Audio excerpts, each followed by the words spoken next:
Everyone, thank you for joining today. As Penny said, my name is James Chaplin, so Senior Manager of the Curve Trading team here at EDF in the UK. And I think this is our second instalment of the Power Market Update webinar this year. Certainly been quite a volatile market over the last 3 months, probably a lot more volatile than we predicted or thought it would be back in February. So I'll kind of step through kind of the typical agenda here. So same as last few times. So have a bit of a look at a market price review. So what prices have done over the last few months. I did the slides a couple of days ago. Obviously, we've seen a lot of volatility today and yesterday as well. So I'll touch on that more verbally. Touch on fundamentals as well, so have a look at gas storage, LNG flows, some of the potential geopolitical risks we're facing at the moment, a bit of a summary, and then as Penny said, if you do have any questions, feel free to put them in the Q&A, and we'll try to get to as many of them as possible at the end of the presentation.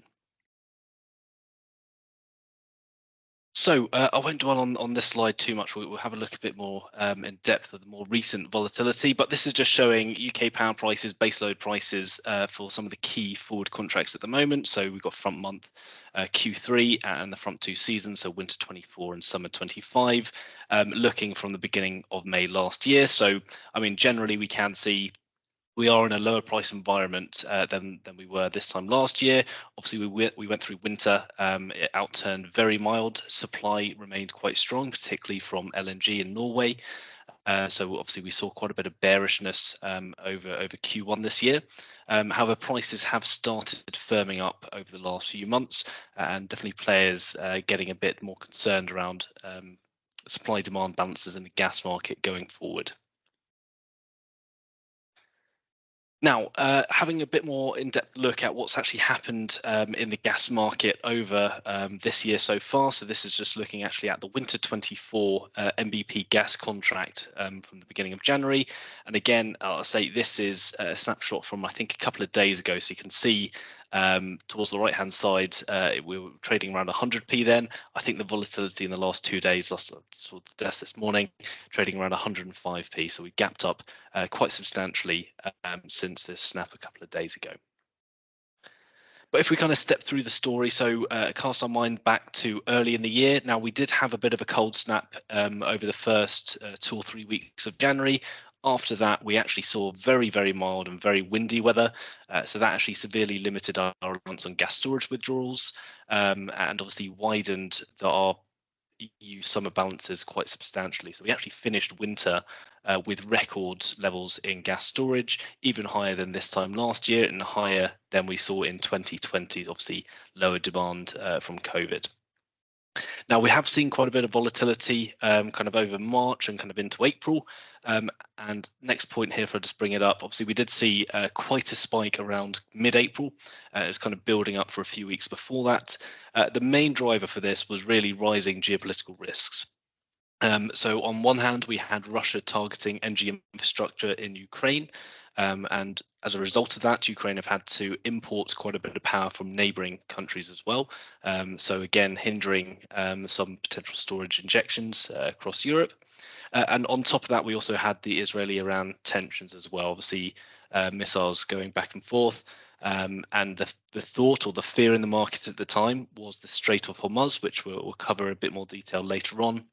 Strait of Hormuz could be closed down. Now that strait is pivotal for global energy exports. I think around 25% of LNG supply goes through the Strait of Hormuz, so coming from Qatar, and around 30% of global seaborne oil trade as well. So very pivotal for energy markets, and obviously that was kind of very low chance of that happening. But if it was to happen, it would essentially cause another energy crisis.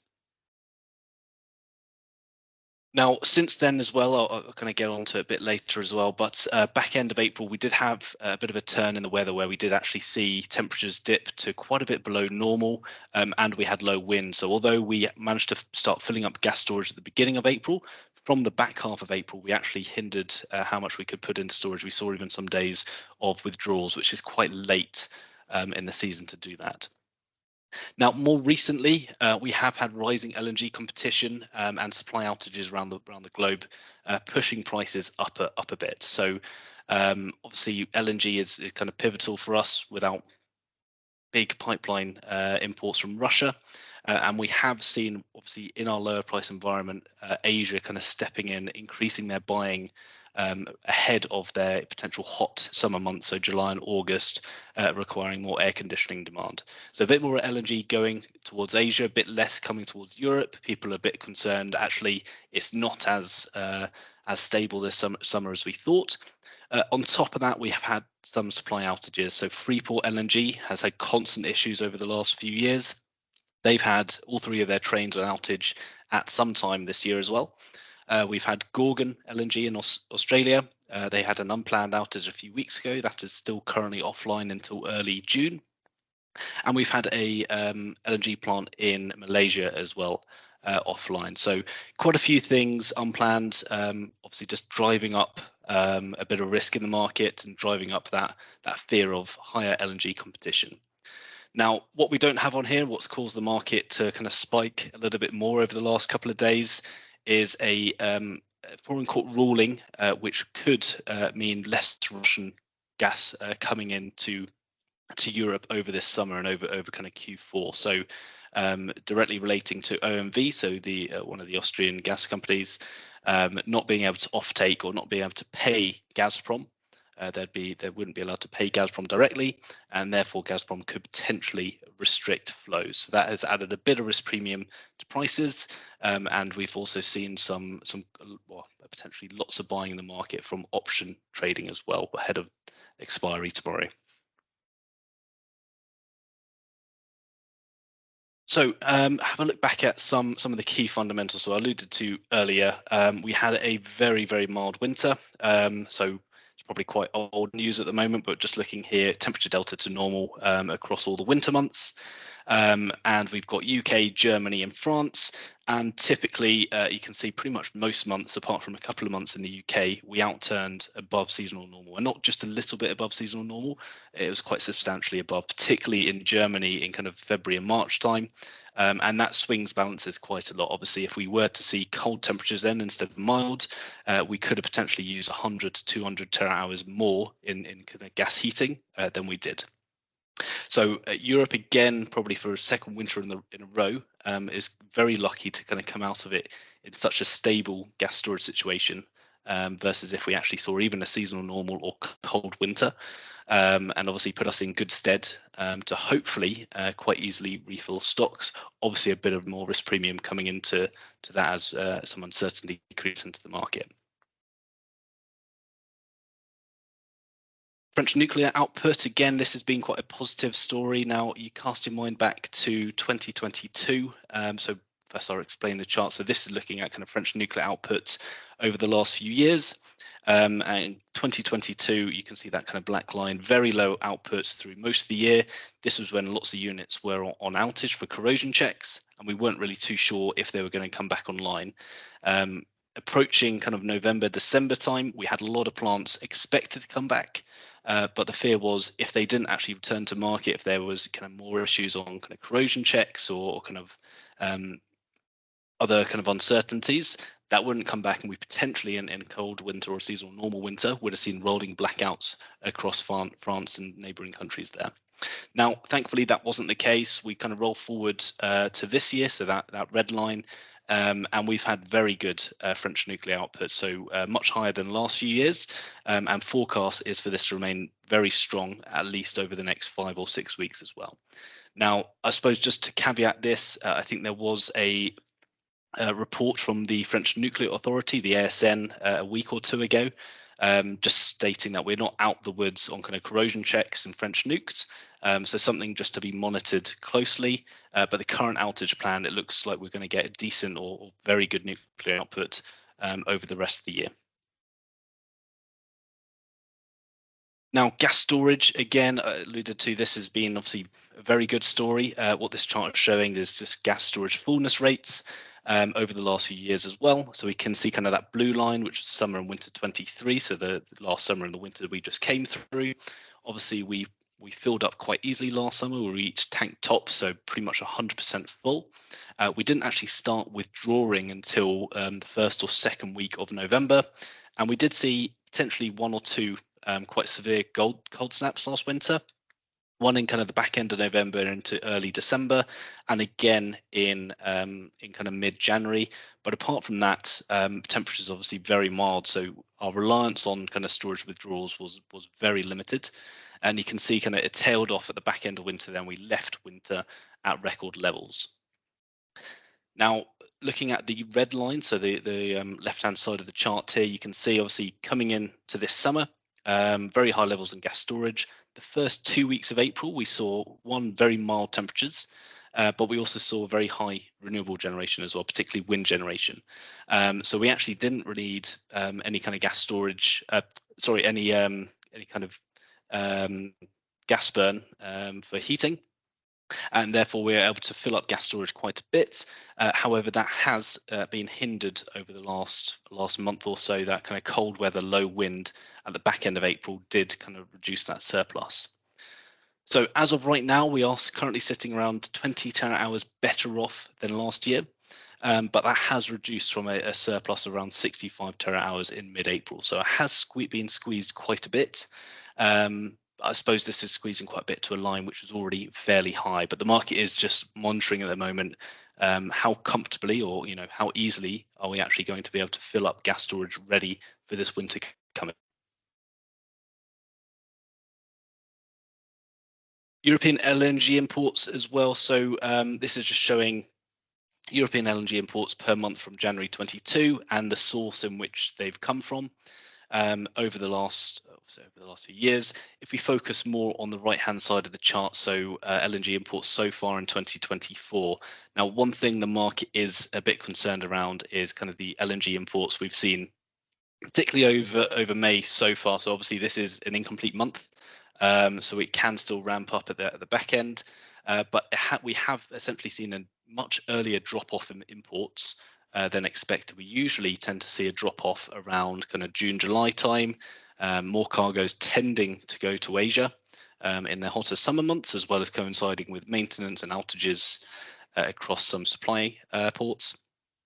But this is obviously a lot earlier than expected and has actually hindered how much gas storage we've been able to put into stock so far, which we saw on the previous chart. So definitely something to monitor, that competition with Asia over the next few months, and something we just need to keep an eye on is temperature forecasts in China, Japan, South Korea as well.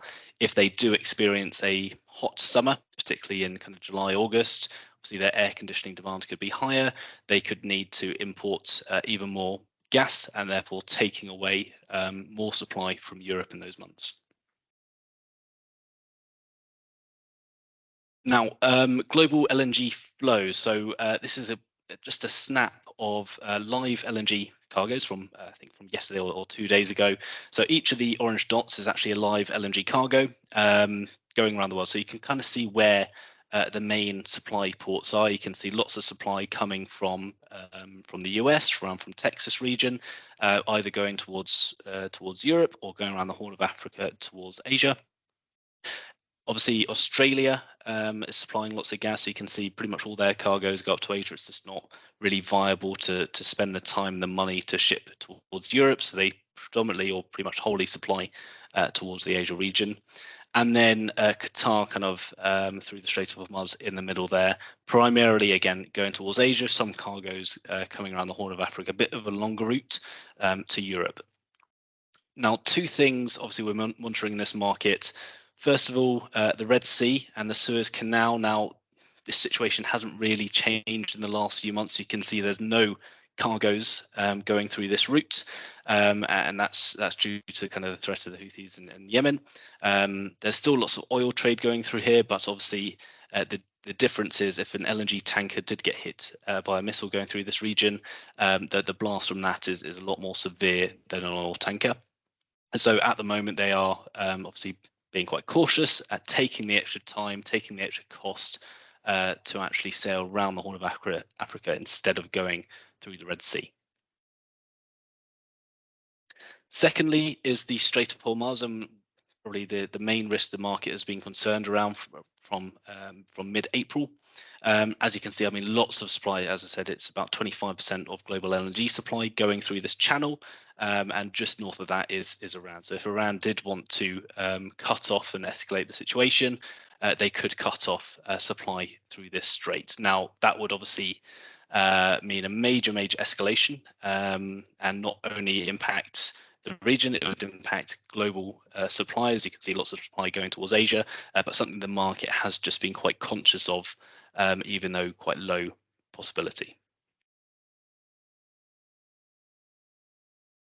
And lastly, I said there's been obviously quite a few LNG outages around the globe. Gorgon in Australia has been on outage at the moment, and Bintulu, I think, in Malaysia has been an outage coming back.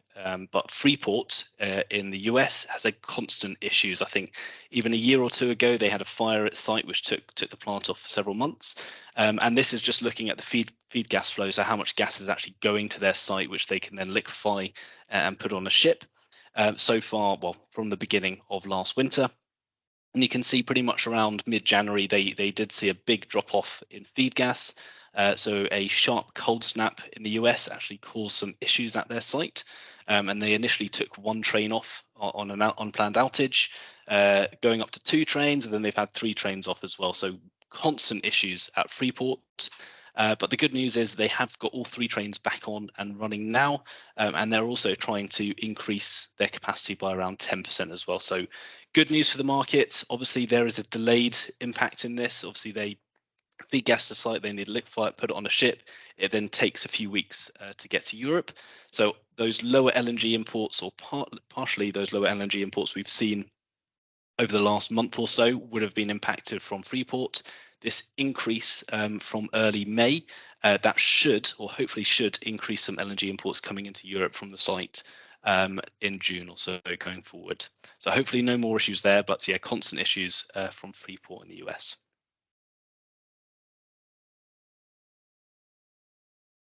And just to summarize, so kind of 4 main categories here. So first look at weather.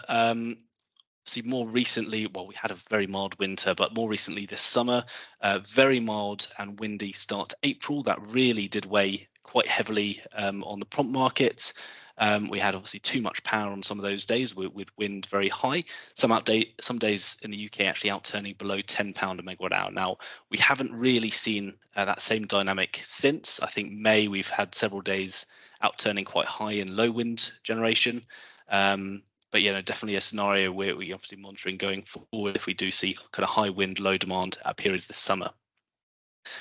After that, we did see a bit of a shift to cold, low renewables from the back half of April and into May, and that's kind of what we're mainly kind of seeing at the moment as well. But over the next few months, obviously, we're going to be monitoring renewable output very closely. Obviously, in the summer, temperatures, at least in kind of the UK and Northern Europe, less of a concern. We don't really have too much air conditioning demand. But the renewable output, particularly solar and wind, is going to have a big impact on the market.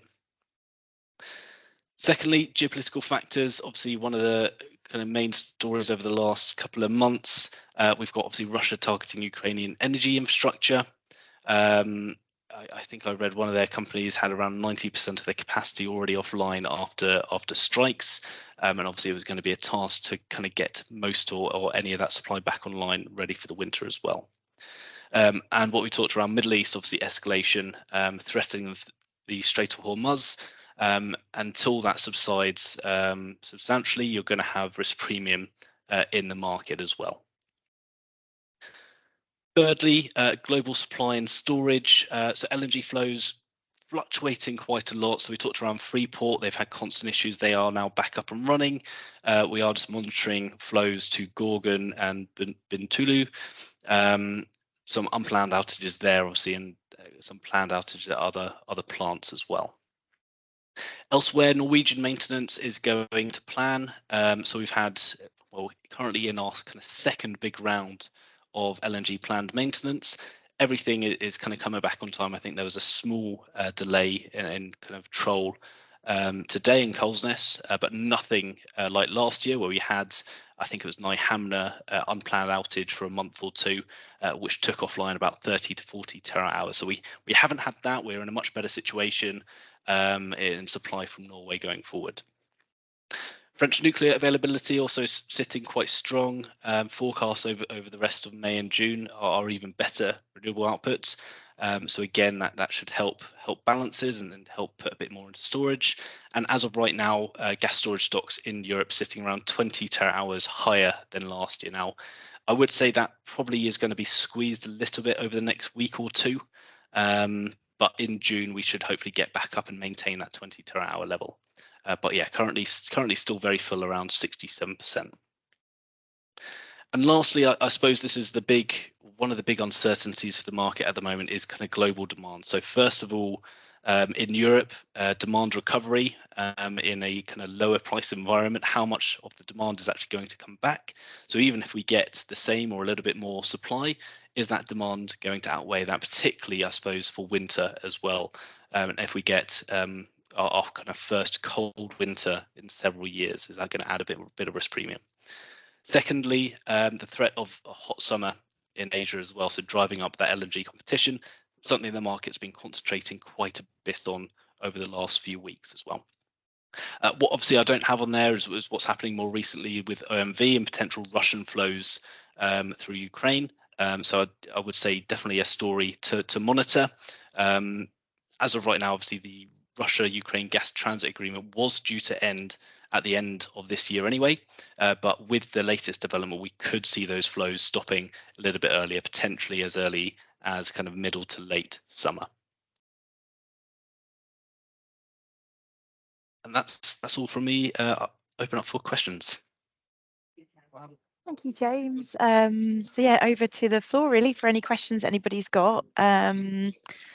We did have some submitted ahead, so thank you for those. Any that could be answered, I think James has sort of factored into the content today. So let's have a look at the live ones. Here we go, got one coming in. So hi, Europe is considering stopping importing LNG from Russia.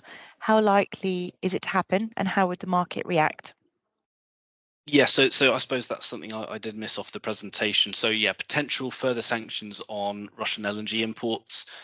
I mean, the latest news stories have been around it's not going to happen this year. It potentially, the earliest it could happen are the beginning of next year, 2025, and potentially coinciding that with an increase in export capacity particularly from the US. So when some new US LNG plants come online, potentially we could look at reducing how much LNG we take from Russia.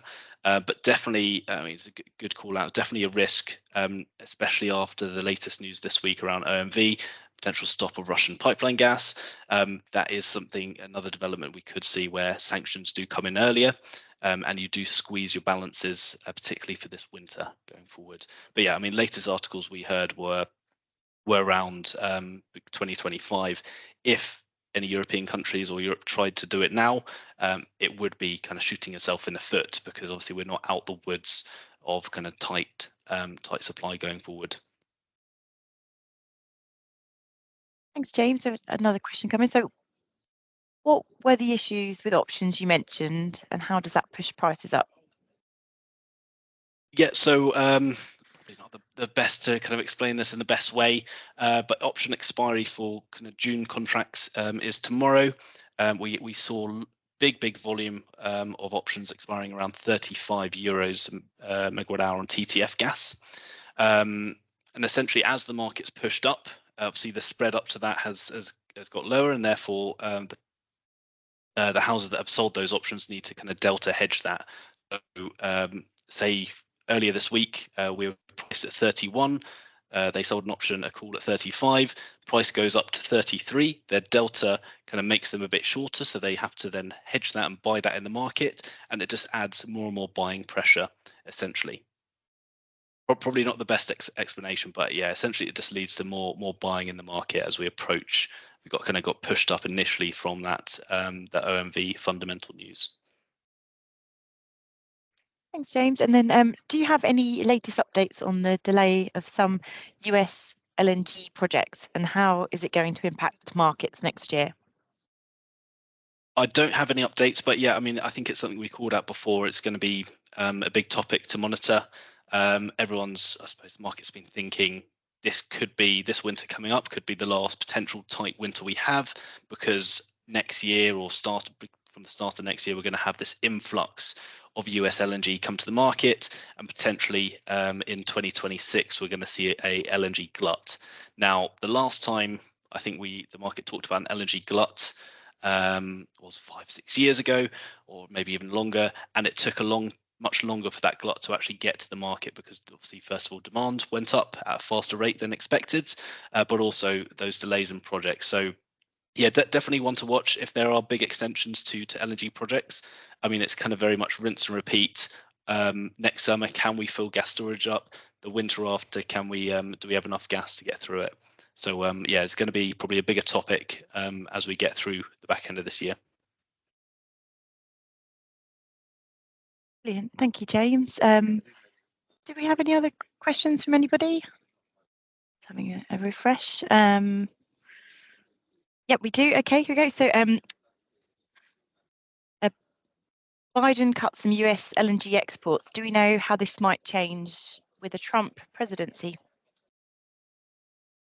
Don't know how it will change with the Trump presidency, but I mean, what Biden essentially did isn't going to impact immediate supply and demand balances around the globe. It was very much for projects due to come online at the back end of the decade. So not something that's going to impact supply over the next 5 years or so. And as you say, general election is later. I think it's later this year, isn't it? So if Trump came back in, he could reverse that, and essentially the impact is nothing. But yeah, potentially the reason Biden put that in initially is because they saw a potential LNG glut. And that doesn't help actually producers in the US. Obviously, if you have too much LNG supply, you get to a situation where you have a global glut. Gas prices in Europe and Asia go back down below profit levels in the US, and therefore US then has to turn down production. So I suppose they're just trying to balance the market a little bit. But yeah, no impact for quite a number of years on that, if at all.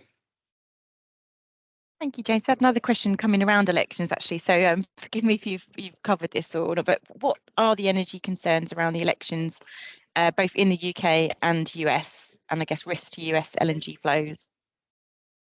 Yeah, I don't think there's any risk to US LNG flows. Not that we can see at the moment. Potentially, we'll have a further deeper dive in the next quarterly webinar as we approach kind of nearer to the US election there. In the UK, again, I don't think anything immediate. Obviously, there's some big market reforms going on in the UK at the moment. So the only question would be, say, if Labour got in, would they take a different approach to that? But not something I've got too much information on. But again, yeah, something we can share a bit more at the next quarterly webinar. Thank you. And then somebody sort of asked, do you have any thoughts on the Labour energy market, given obviously the news yesterday of the election? Not at the moment, but with all the questions, I'll make sure we do next time. Thank you. I've got a few coming in, so we'll get through what we can. So somebody's asked, actually, with the following the death of the Iranian president, might this trigger any changes that could affect oil prices? Yeah, so obviously when the headlines broke over the weekend, myself obviously first reading it, you kind of jump to, was there any foul play? It doesn't look like there was. It doesn't look like it was a kind of a targeted strike. It was just an accident. So there has been no real market impact. I think if it happened in trading hours, you would have seen a bit of a shock. But no, ever since, I mean, oil is down quite a bit this week. So just kind of, I suppose, not really paying attention or not seeing that as a risk in the market for them currently. Thank you. And then, do you know any reason? Well, sorry, is any reason why the energy market has shot up, particularly today? Yeah, so it'll be initially from the OMV news. So Austrian offtake of Russian gas, and I suppose it's just feeds to other threats of, right, are we going to see a full shutdown of the Velkey pipeline through Ukraine much earlier than expected? You could have some players also thinking around those, LNG sanctions. Are they going to get pulled forward as well? So kind of tightening of supply. As I said, I don't think is going to impact summer supply too much, but it will be for winter. So that is definitely a catalyst. How big that is, I think the market is waiting to find out. We don't actually know what the implications for that are, but what we've seen, it is still quite a fragile and kind of volatile market. So kind of any little bit that could be bullish has quite a big impact. And secondly, on kind of the options expiry tomorrow. So yeah, we'll see kind of how that plays out. But yeah, lots of volatility so far this week. But yeah, catalyst definitely was the OMV news. Thanks, James. So here's another question. So if more LNG is imported directly into mainland Europe than historically, due to more port facilities being available, is the UK at increased risk of gas shortage than the EU in winter if weather is colder than normal? No, I don't think so. As long as we've got the interconnector pipelines, obviously the UK, we've got several LNG ports ourselves, so we can import LNG. We've got pipeline flows to the North Sea, so Norwegian supply and UK continental shelf, so lots of supply through there. And we've got interconnection to Europe as well. So, I mean, very, very kind of rare occurrences, kind of black swan events. You could see, your interconnectors offline, and therefore you get a tight system in the UK. But no, generally no. We'll be very well correlated to Europe. And if our gas demand is higher, we need to import through those interconnectors. We'll just need to be priced at a slight premium, 3 to 5p premium to TTF to incentivize those flows. But yeah, no, nothing I suppose to be concerned around there. Obviously, with the build out on LNG ports in Europe, first of all, we need that supply to come, so we still need to compete with Asia to attract that supply to Europe over kind of China, Japan, South Korea. Thanks, James. Another question. So what is the potential impact on the EU's proposed ban on the transshipment of Russian LNG cargoes?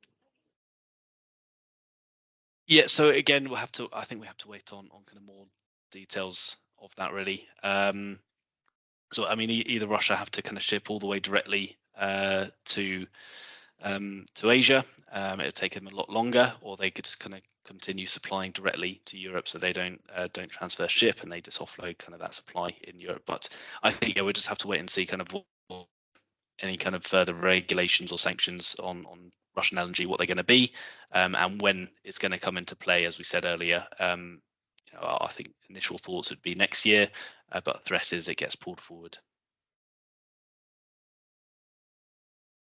Okay, thanks, James. I think that's all the questions. Refresh. Yeah, that's everything. So thank you so much for your time, James. I have just popped in the chat just to help us to continue to grow and deliver these webinars for you.